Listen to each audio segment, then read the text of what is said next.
up. Whoa, we're gonna rise up.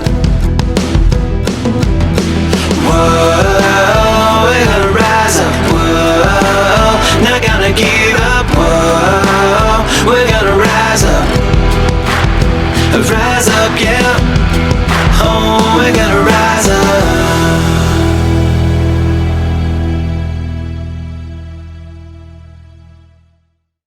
Welcome to Rise Up, hosted by me, Steve Collum. I'm so thankful that you're here, and I'm so glad that you get to hear this awesome interview that I do with Jay Putty. He is an amazing artist, songwriter, and he's had so many sync placements in the industry, over 500 in the last few years. And now he also creates these very successful groups that he is helping people do what he is successfully doing. So it's going to be amazing. We're going to be talking about a lot of uplifting things, a lot of business or goal driven or wisdom nuggets that he shares. And I really hope you get a lot out of it, because it was inspiring for me to actually to interview Jay. It was amazing. But I also want to let you know that this podcast is sponsored by my Patreon account. You can go there by going to patreon.com/Steve Collum. And I ask that you think about sponsoring one of these a month, or you can go there and donate any amount, become a subscriber, become a somebody who enables these interviews to keep going, because it takes money. It takes staff members to go through all the information, and hopefully I really want to give you great interviews. I really want to give you great podcast, inspirational and motivational little things that you can take away. I started this after my stillborn son was born at the beginning of this year, 2023. And I wanted to give him a voice. I wanted to give him, I wanted to be better through him being with us and going to heaven. I wanted this world to be better through that, even though he wasn't here. And I thought, let me start up a podcast called Rise Up, inspirational and motivational stories and messages, because I want you to be better. I want people to be better because of Asher. And so please, and that's the whole reason why I started this podcast. And so hopefully you're getting a lot out of it. And if you are, show me you are, or if you want me to keep doing this, I think about becoming a sponsor, and head over there to my Patreon account, which is patreon.com/Steve Collum, and you can become a partner of many different ways. But head over there. But let's go ahead and dive into this amazing interview with Jay. I know for a fact that I'm too close to it, and so the value of a great producer is someone who can see the forest from the trees. It's invaluable, because again, like, if we're here to get the best song possible, like, I want to work with the best. Yep. I don't want to assume I'm the best. So I say, like, for anyone that like listens and is like, I'm going to get into production, do it because you love it. Like, I did it out of necessity. Like, mine was truly a necessity, and I found out I loved it, because the more I did it, the more I was like, oh, I actually really love this. It feels like an extension of my songwriting process now, versus like, I'm doing it because I either want to save money or I want to make demos or whatever. Like, I will still default to someone else being the producer in the room sometimes, because I would rather be the songwriter. Because, dude, like I said, like, people who are just bad butt music producers are as important to the songwriting process as that. So, like, I'm not gonna water down getting greatness because I want to either save some splits or save some money, because in my mind, the philosophy is the song, by the end of the time that we're writing it, will be so good, the opportunity will come and make more money because of that than it would be because I tried to save the money here. Yep. So, like, that's kind of like, I don't use me as an example, because I got very lucky that right time, right place. I had literally like 12 hours a day during the pandemic while I was like doing all these sessions to like just dive into like producing and all that. Which most people don't. Most people, when they like start taking up production now, it's like all right, I have like 3 hours here, maybe during the week. Like mine was like, oh, I'm going to do like 12 every day, all day, every day. Uh-huh. And there's a lot of people though in the pandemic that and I'll even say this now, there's a lot of people on the weekends they don't even oh, we'll do it next weekend, or we'll just watch TV this weekend, or we'll just eat and lie on the couch. But you didn't do that. You did the opposite, and you were like Michael Jordan. You're like, let's do it again. Let's do it again. Let's do it again. Let's do it again. Do another free throw. Do another, play it again. So you did 12 hours of it, and that's why. And I'm a firm believer that that's a big part of your success. I grew up, playing lots of different instruments. And what did the teachers say? They always said, go home and do your practice. I know that Slash from Guns N' Roses, he practiced for 12 hours a day, then joined a band called Guns N' Roses. So he did. So practice, and that's what you did. You showed up. And so I'm a big believer in that. Oh, I am too. I also like don't really have friends or hobbies. So like my time was always like super open. Yeah. Like I got a wife and like animals, and that's about it. And I spend every other time like just working on what I need to work on. Yeah. Well, that's so cool. And that's a testament, obviously, to your success. And so, so I also know that you do a lot of gym work and a lot of fitness stuff, because your health and fitness is obviously a big priority to you. And I know you're mentioning sports before, but can you speak on a little bit of that? For people that aren't doing any, is there any takeaways, or people that don't feel like they need to look after their bodies, or talk to us a little bit about your what goes on in your philosophy with that.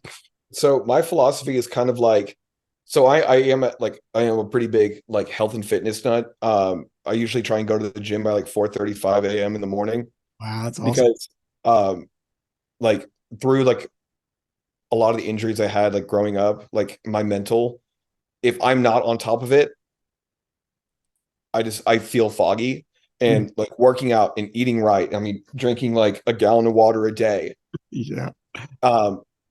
My mental capacity is the difference maker.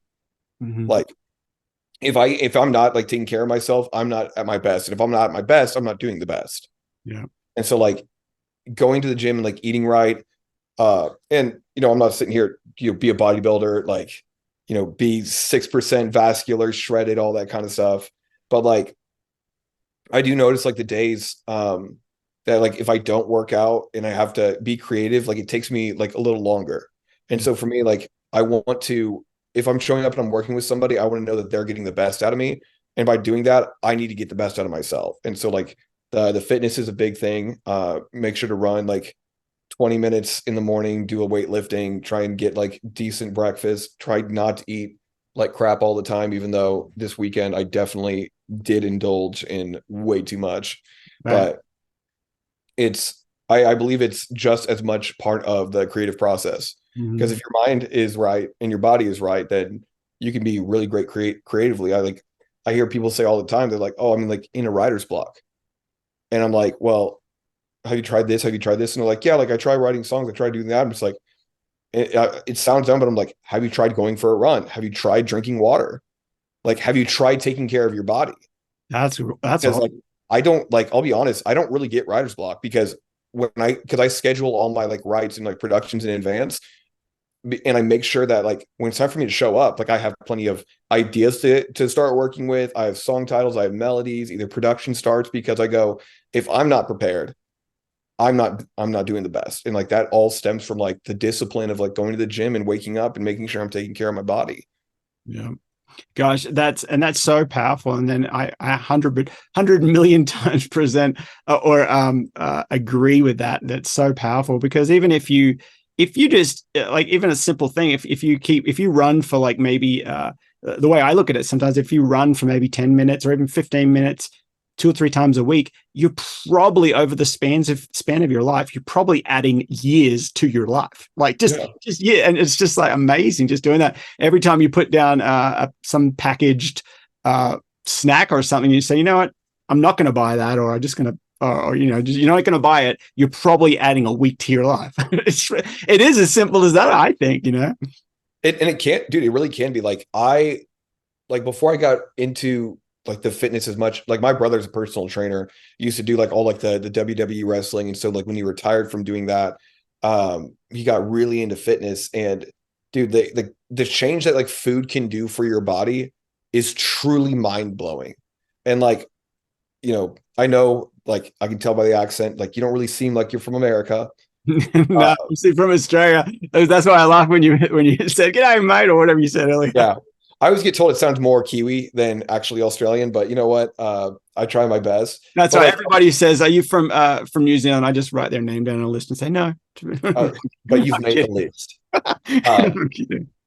But it's mind-blowing that like other places, their food is so much better. Like I had a set of friend who spent 2 weeks in Italy, and she's like, I ate pizza and drink wine and all that, and I felt great all the time because like the quality of ingredients. Like, dude, if you use your mind as much as like creatives and like artists, like anything like that, for like a week, do like an 80-20 rule where like 80% of the food and drink you have is just like really good for you. And I'm not saying like, oh, like you just have to eat chicken breast and rice. Like, dude, I can't do that. Yeah. Like I've trained myself to like just do substitutions. Like I'm making burritos tonight, and like the marinade is not, store-bought marinade. It's like I know the spices I'm putting into it. Fresh lime juice, all that, letting it go. Doing certain like burrito wraps so that way it's a little better. And instead of like doing sour cream, I'm doing like Greek yogurt with like hot sauce in it because it tastes the same anyway. And like all of that is going to like really add up. But do that for like a week. Guaranteed, like your mental clarity is just so much better. Yep. And again, and that's why I say 80-20, because I love a good beer. I love chicken wings. Yep. Like I'm not going to sit here and tell you to like restrict yourself. I'm just saying like for like 80% of the time, just like eat better. And then like the other 20% go crazy. Well, absolutely. And you can go do whatever you like. Like everyone has their own, that's the free choice that everyone has to do what you want. And we're saying, both of us are saying here, that you'll get better results the more you do. So if you do 80-20, 90-10, or even if you did 20-80, like meaning you only eat good on Sunday and then you're eating bad the rest of the week, well, you're not going to have the results you want. And, coming back to, sports heroes and sports analogies. I'm a big surfer, obviously growing up in Australia, everyone surfs in Australia, it seems. So we're an island surrounded by great beaches. And so, I grew up surfing, and one of my big surf heroes is Kelly Slater. And he is just like, he's gone. I would probably say, I don't know him personally, but I'd probably say I would say he's maybe 100% just so healthy. And so, but he is actually, he's like the, if anybody's not sure who I was going to say Taylor Swift. If no one's sure who Kelly Slater is, he won at 50 years old. He was beating 24, 25-year-olds in surfing history. And he's just like the GOAT of all time. He's like Michael Jordan. And anyway, so you get how you eat. Yeah, you really do get, and I think this is like a philosophy for every, like not even just the food or like what you do. You get out what you put in. Yep. And if you're not like putting in your best, because, and again, like, let's bring it back to like, not like on the fitness side, but even like, sync specific, like music side. If you're only like writing like, well, oh, this would work for sync. Like, cool. Like literally like woes are in the right place. I'm saying the right buzzwords, whatever. Like this will work. Like, just know that there's someone else who's putting in more and doing more and receiving more because of it. Like I always hear all the time, it's like, well, how do we get those like big, like, $40,000-$50,000 ones? Like, we were promised like 6-figure songwriting careers from this. Like, where is it? And it's like, are you writing that song? Are you putting in that effort? Like, are you getting the production there? Are you getting the songwriting there? Are you getting the brand there? No. Why would someone pay you for that?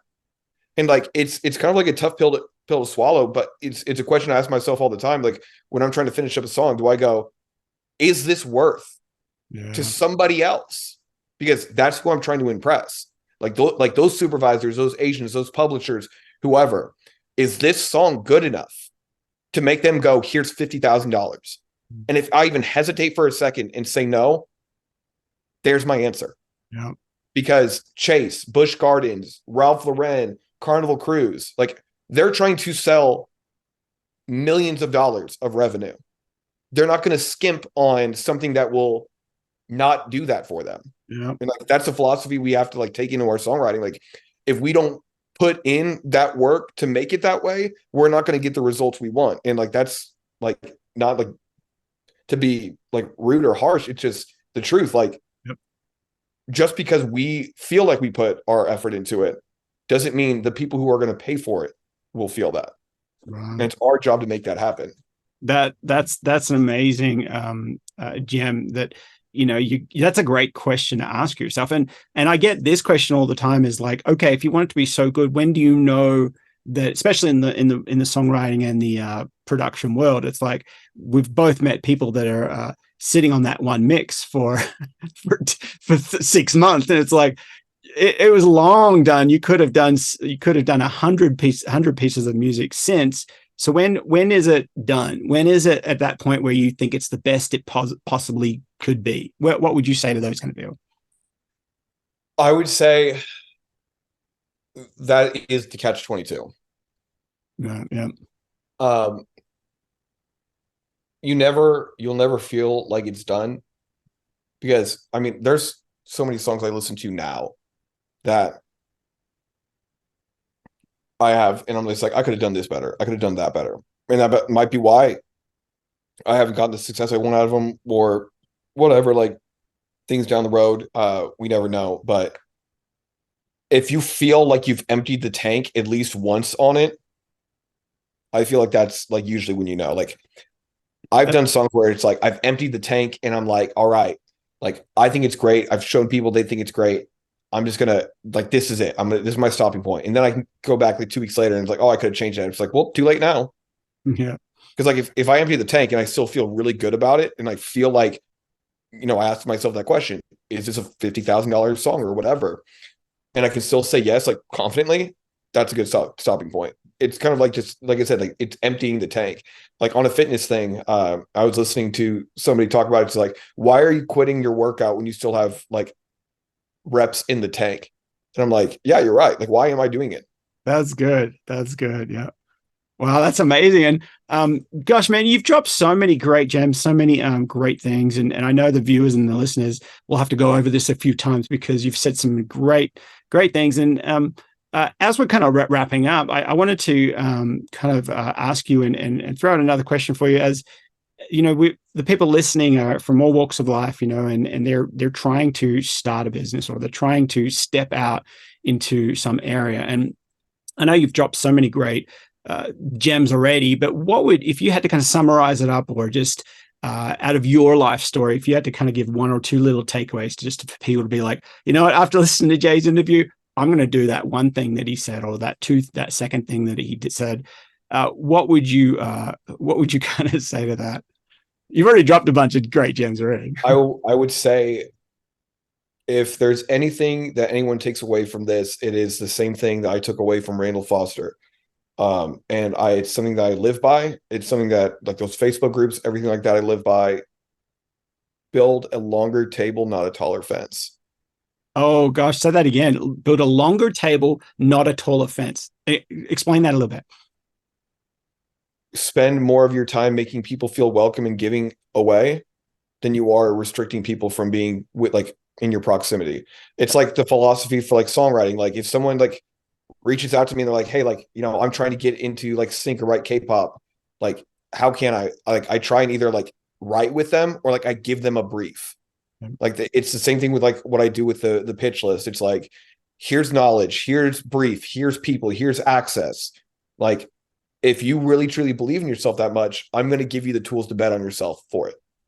Because at the end of the day, like, it does nothing for me to build a taller fence to keep you out. Like, I have nothing to be scared of, because like there's room for people. And in fact, I want to build more room for you at the table.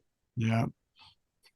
That's amazing. I'd love to just end right on that, because that is it. Like, that's all we need to just let people know. Just, here's Jay, say it, and then done, and then that's it. Because that's amazing. But as we're just wrapping up now, how can people get in contact with you? Because now I know that you you're really selective on how you work with, but I just want to let the audience know that Jay does pick people that he will work with, but he's very selective in who he can work with. And you do management for people, you obviously do productions and obviously maybe collaborations and stuff. Tell us a little bit, how can people get in contact with you, and what do you do, or let people know that what they could be.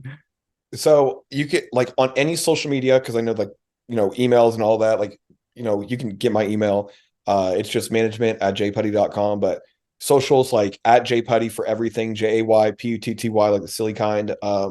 Yeah, like when it comes to like working on music together, I just want to like write great music with great artists. So like if you have a vision, if you have goals, if you like are hell bent with a fire to do like one certain thing, like hit me up. I would love to try and like help control that fire in a very focused way. Wow, that's awesome. Well, I think we're going to wrap that up because and thank you so much, Jay, for your time and your wisdom and your stories. You've had so many inspirational things that or so many things that you've overcome to get to the place that you are, and I know you're only just you're only young, you're only starting the journey. So I'm excited to see the amazing, even bigger, greater things that you do. But thank you so much for hanging out with us. Absolutely, Steve. Thanks so much for having me on. No worries. We'll get you back soon sometime. All right, see ya. Thanks,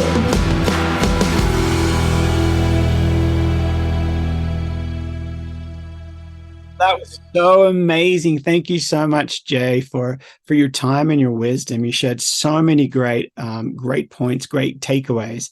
And I encourage all the listeners, use those little keys that you learned. Any of those things that got you inspired, or any of those little takeaways, write them down on a little stick-it note or post-it note, and write them down where you can see them, and